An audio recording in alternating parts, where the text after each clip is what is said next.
Where were like the real points for you then that were like the strongest parts where you were outside of your own like scenes, local scenes that where you felt like it was really growing? Because, you know, having played in bands and toured, that there would be certain spots that would be really good, and it would be like, oh yeah, we're going back here, and it would be a real like almost like a stronghold for us. Yeah, early on for us it was Philadelphia. In fact, people really early on thought we were from Philly. Because you would play there a bunch? We play there more than we played Richmond, and there would be bigger audiences. It's still, you know, we filmed years ago our DVD, Philadelphia was filmed there. Yes.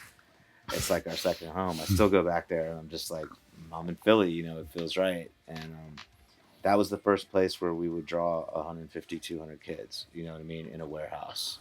What do you think why do you think that was?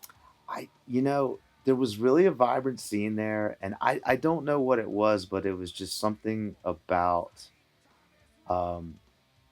So at that time, Burn the Priest was this weird hybrid of like thrash metal riffs with Randy was just this kind of crusty punk lunatic, and we were yeah, it was, yeah, and it was just the right. We were just real genuine, and I think there was a whole kind of just real dirty punk scene there that we had an element of that it worked. So we felt like a punk band playing metal riffs back then. Yeah.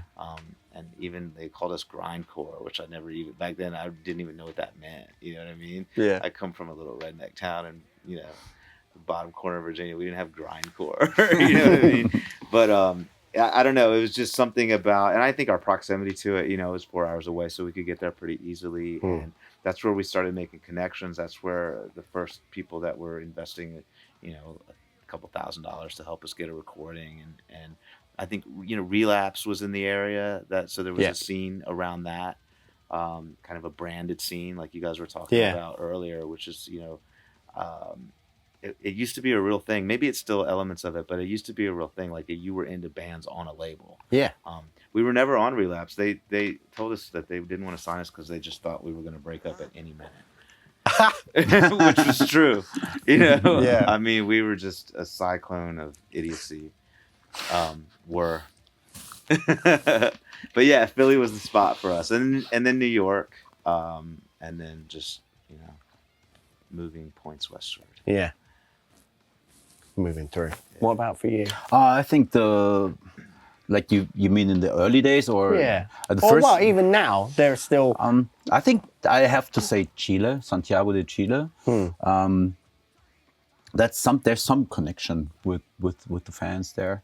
I think they really understand what we're all about, and I think it also has to do with the fact that we were the first international metal band that played after the Pinochet regime in '91, and people don't forget that. And every time we go back to Chile, it's like it's very strong reactions. And how was that? What's that? How was that going there then?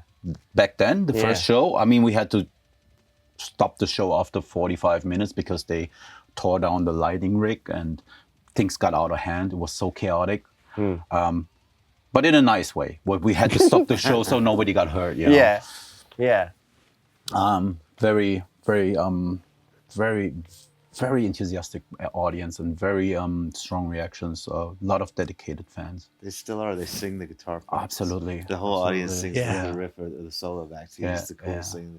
Chile and Argentina, they do that. Yeah. Every time I see footage of bands in South America, it's just so next level. It's like it's almost like football crowds with the chanting of They enjoy the music and they enjoy life. Maybe sometimes I get the feeling that I mean, we have great crowds here as well.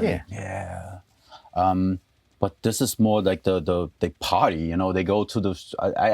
I don't know. Maybe they celebrate music in a different way. It's celebratory, right? Yeah. It's almost a little. It's like, dare I say, a little bit spiritual. The way they're just all together, like chanting the riff, like the riff, the music. You know, I'm used to people singing along, but they're singing the music with you. And the first time that happened, I'm playing like a melodic lead, and the whole audience is singing it back to me. I was like, I feel like I'm in church right now. Wow. It's really cool.